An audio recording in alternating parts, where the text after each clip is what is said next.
So check this out. So I'm sure you guys at this point know that Jimmy Dore is a complete lunatic. He's completely insane. He's completely anti-vax. He just completely turned into this right-wing grifter. I had sent out a tweet recently. Actually, I was like, Jimmy Dore secretly loves Trump, but he just can't come out and say it because it would destroy his grift. But he straight up said that you should support him over Biden. He is definitely a complete clown. Not only is the stuff that he says just so wildly incorrect, but he's so obviously not saying what he believes, and he's so obviously a grifter. And actually, what's interesting is, I talked to, on air and stuff, with David Dole from the Rational National and Mike Figueredo from the Humanist Report, and they were both like, hey, like he kept making jokes about how if someone were to pay him, like he would actually sell out. Like he actually said that, and he kept saying it. I actually never saw those jokes, but they knew him even personally. And so I guess he wasn't joking. He wasn't kidding. He was actually serious. He would actually sell out. And so now his grift is just, oh, this person has outlefted, X Republican candidate has outlefted the left or whatever. That's it. And that's all he does over and over again ad nauseum, and that's it. But I don't know if you guys remember his former friend Graham Elwood. And I had actually made a couple of videos I made a video about Graham Elwood's debate with Jimmy Dore, as well as there's this hilarious video of Graham Elwood where he got super mad. I think it was something about like supporting some war with I forget what it was exactly, if it was with Syria or what it was, but he was like, so angry at the people. He was like, oh, like, have you ever been knocked out by a vegetarian before? It was really funny. But he was one of Jimmy Dore's offshoot channels, essentially, or had become one. And so I had made this video previously entitled, a warning to Jimmy Dore's minions, because I was warning them. I was like, dude, this is a warning. If you were to ever say something that's even slightly out of line with Jimmy Dore, your entire livelihood, your entire likeness, your entire brand, channel, everything is dead.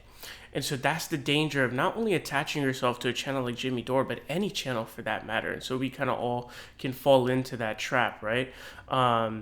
So he is one of those people, and so I was just warning those people who are Jimmy Dore offshoots, like, dude, be careful, because if you are to ever say anything that's out of line, you're dead, because his fan base is extremely rabid, and so as soon as you say something even slightly out of line with him, they're going to cancel their Patreon subscriptions, they're going to unsubscribe, no longer watch your videos.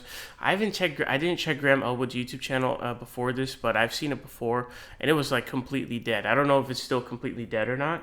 You guys can let me know.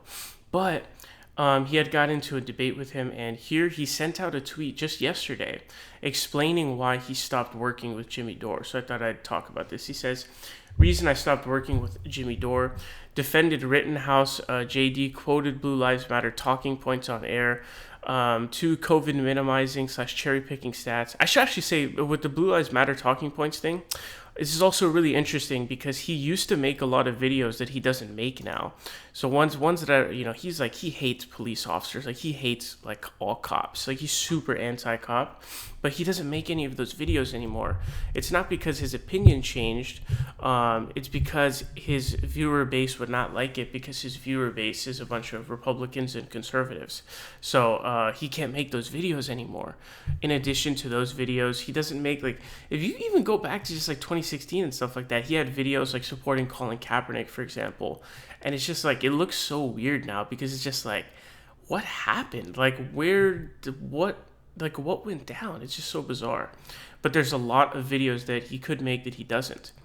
COVID minimizing / cherry picking stats. COVID minimizing is like the understatement of all time. Like, calling what he did minimizing, it was just straight out denialism is what he was doing, full on denialism. This is out of control alcoholism and drug abuse. He is clearly somebody who is he's always drinking something, or clearly is not in the right mind, absolutely. And I don't mean that as a diss to anybody who's struggling with alcoholism or drug abuse. I'm not using that as like an insult or anything. But when you have somebody who's so clearly, so heavily under the influence of these items and is, wielding their influence, it becomes an issue, right? Person said, he says verbal abuse of staff. That's also what he says. And so I have seen one example. I remember he was having a live stream and it wasn't working. And so he started like insulting and getting pissed at his cameraman. So that's another one that I guess I've heard before. says yelling at me when I was hired as a live show producer. Now, one thing I will say is from what I've heard, he pays them well. I don't know if he pays them well and offers healthcare. I don't know. That's what I've heard. So I do want to just throw that in there just for being fair. But yelling at me when I was hired as a live show producer, didn't defend me when son of a man who worked for Clinton smears me on Jimmy Dore show. I have at least 6 videos defending Jimmy with his name and title, and numerous on air defending JD. I get nothing. Calling out Cenk cost me work at TYT, but I did it because it was the right thing to do. So this is a big thing. So when he says that because it's the right thing to do, we have to give someone like Graham Elwood a lot of credit. A lot of people get credit for stuff because they believe like, oh, they deserve credit for it. To me, the things that really deserve the most credit are, what did you have to give up to take that action? So in other words, what did you have to sacrifice for it? If you did something and there was no sacrifice to it, like, it's cool, but it's not really like, you don't deserve that much credit because you didn't have to give much of a trade-off. Like, you just got all bennies, right? All benefits. So for him, he nuked his own channel. Like I told you guys, when you step out of line with Jimmy Dore, if you just fillet Jimmy Dore just nonstop, you're just like, just deep throating nonstop, you can get lots of views, subscribers, Patreon subscribers, lots and lots. You can build an entire channel where you can make like anywhere from 1 to 3K a month just off of just boning him, essentially. I'm serious. So it's like, you can build that, but then what happens when you're no longer in line with him? Well, you have to nuke your own channel, right? And so he did that. So I have to give him a ton of respect because he just gave up his own channel. He's like, I'm done. Like, I'm going to nuke my own channel for the purposes of being true to myself and what I believe in, which I heavily, heavily respect. And I don't think Jimmy Dore ever defends any of the people who defend him. It's a very much one-way relationship. Although, to be fair, I guess you could say, hey, like, without him, you wouldn't have all, that 1 to 3K a month and all your fan base and stuff like that. Like, you can seriously build like a solid like additional income of like anywhere from 12 to 36,000 a year just from filleting this guy. So if you're ever wondering why are there so many channels doing this, part of it is because his fan base is just so rabid because he's very insane. But the other part of it is just, dude, like, there's money in this. Seriously, there's definitely dough in this for sure. He goes on, he says, recent climate denial videos. Every time I did Jimmy Dore shows, given articles ahead of show, except when we debated. Then I was blindsided. Weasel move. And so you should check out the debate if you haven't seen it. I thought Graham did like a good job of really kind of pointing out the BS, in terms of like, I remember Jimmy Dore kept making some point about it being like a COVID policy being like all around or something. I don't remember what the term he used was. And he's, dude, like, our Medicare for all is like that too. And it's just like, yeah, Jimmy Dore's an idiot. I was proud to be a part of Jimmy Dore Show and its progressive left anti-war message. As show grew, it became more about Jimmy's alcohol-fueled ego and less about making the world a better place. Yeah, that's very true. And if you just go back and watch Jimmy Dore back in like 2016, 2017, I don't want to sound like, oh, I miss the old Kanye type shit, like, chop up the soul Kanye. Like, I'm not trying to be on that vibe.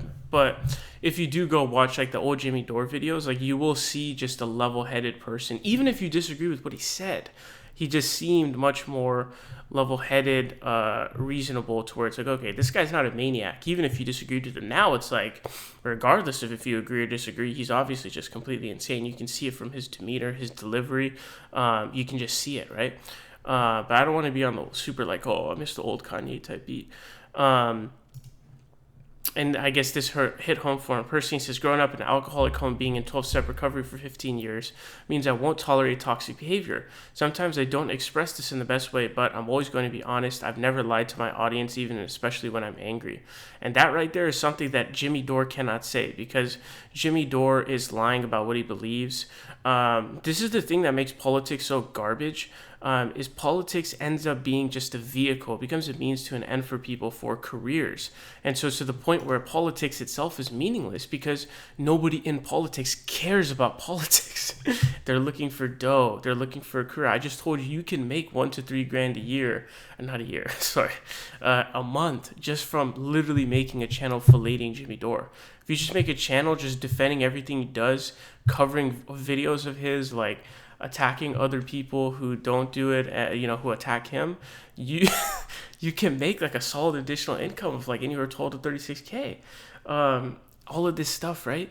And so I think Socrates had said, he was like, the people who want, this is for office, not for these kinds of people, but he was like, the people who run for office are the people you don't want to be in office, because those people are searching for power. And so it's like this weird paradox where it's like anybody who will actually run for office, those are people you don't want to run for office. You see what I'm saying?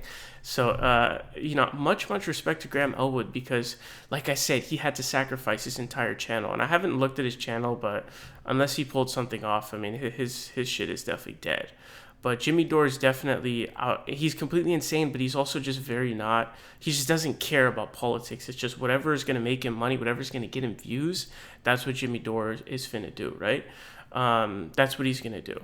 So very interesting stuff. Let me know your thoughts on this down below.